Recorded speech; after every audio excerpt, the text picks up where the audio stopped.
Baik, untuk yang pertanyaan kedua siapa bisa jawab nih? Apa kalian sudah mengetahui kewajiban yang harus dilakukan oleh anak setelah balik? Apa kewajiban ini? Sholat. Lagi. Puasa. Ya? Oke, bagus. Ini adalah judul materi kita hari ini. Tanda-tanda balik untuk kelas 4 dan 4. Adapun tujuan pembelajaran adalah supaya peserta didik dapat menyebutkan tanda-tanda usia balik atau kedewasaan menurut ibu fikih dengan benar. Coba kalian perhatikan gambar tersebut di atas. Apa itu? Ya, perkembangan manusia dari kecil, bayi hingga dewasa. Nah, apa kesimpulan kalian dari gambar tersebut?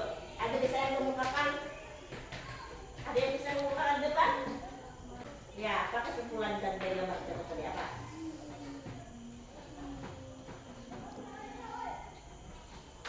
Nah, tentunya kalian akan mengalami perubahan pada bentuk tubuh ataupun mental sesuai perkembangan manusia kalian.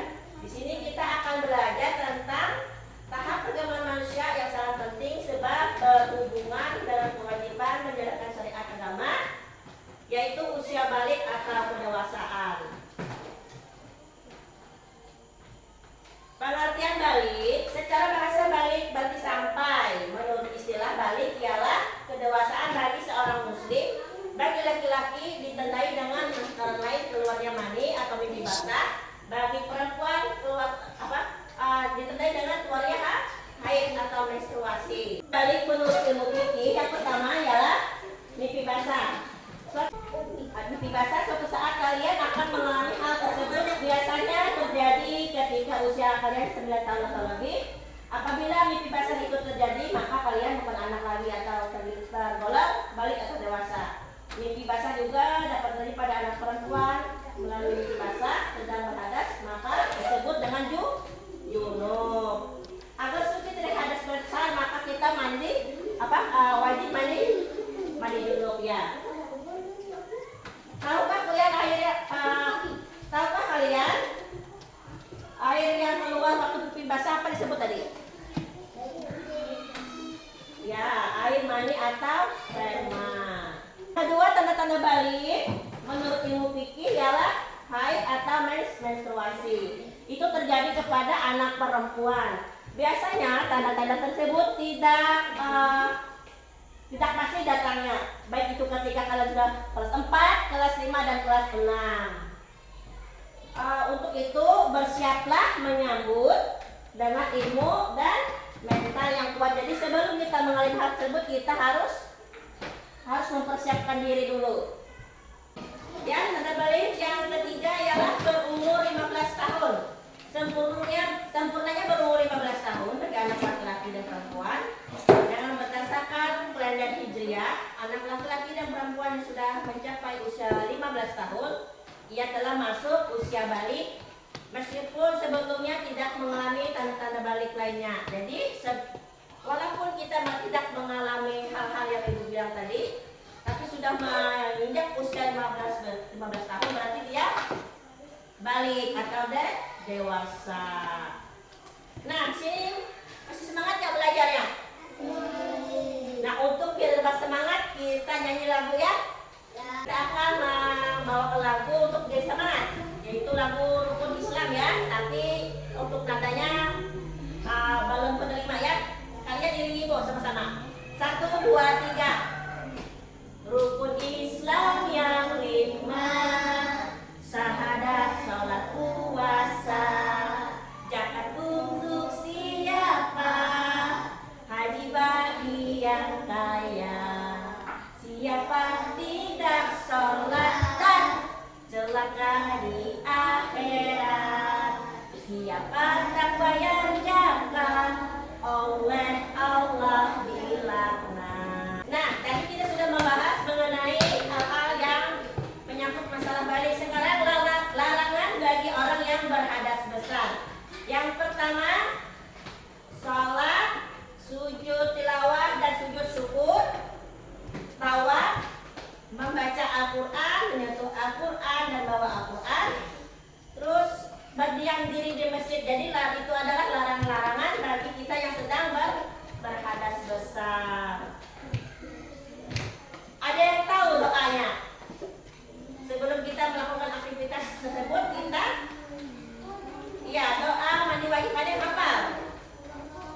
Ya, doanya gini ya. Bismillahirrahmanirrahim. Nawaitul ghusla li rabbil hadasil akbari fardholillahi ta'ala. Artinya, aku berniat mandi besar untuk menghilangkan hadas besar fardu karena Allah Ta'ala. Itu adalah lafaz atau niat mandi wajib sebelum kita melakukan aktivitas mandi. Ini adalah langkah-langkah atau tata cara mandi wajib. Pertama apa? Pertama niat. Yang niat yang ibu bacakan adalah niat dan doa mandi besar. Mencuci kedua tangan sebanyak 3 kali. Membersihkan alat kelamin dengan tangan kiri. Terus apa lagi? Mencuci tangan menggunakan sabun ataupun tanah. Berwudu dengan sempurna, menyela-nyela rambut, apalah dengan air jika rambut lebat, atau menuangkan air sebanyak 3 kali jika yakin air masuk ke pangkal rambut. Berarti kita harus yakin, umpamanya rambut tebal harus menerima menyiram air sebanyak 3 kali. Terus membasahi seluruh anggota tubuh, terus membasuh kaki. Itu adalah tata cara atau poin-poin yang kita kerjakan selama kita melakukan mandi wajib. Sampai di sini ada yang ingin ditanyakan ke Ibu? Ada yang masih kurang paham atau masalah materi kita? Nggak ada. Nah, untuk selanjutnya Ibu akan mengasihkan tugas kelompok untuk kalian. Yang laki-laki ada berapa orang di laki-laki ini? Nah, Ibu nanti akan kasih kalian tugas kelompok. Ya, yang cewek ini kelompoknya, yang cewek 3, yang depan 4, yang cowoknya 4, 3. Ibu kasih tugas kelompoknya. Coba lihat di depan di layar. Itu tugas kelompok untuk cowoknya.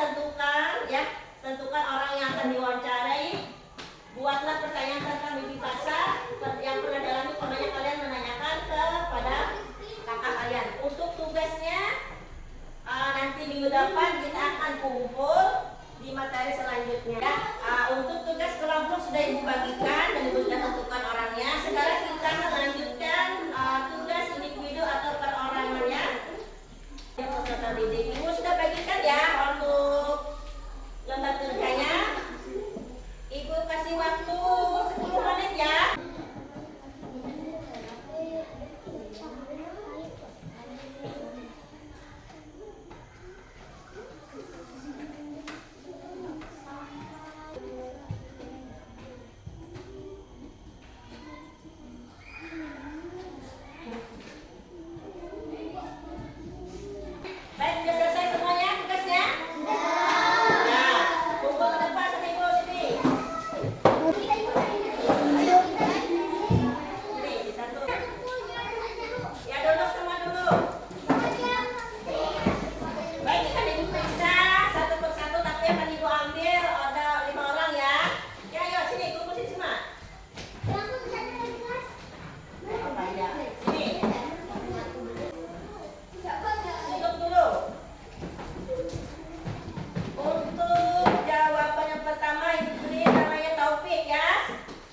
cukupkan sampai di sini. Dan pelajaran selanjutnya kita akan bertemu di materi selanjutnya, yaitu tanda-tanda balik menurut ilmu biologi ya. Itu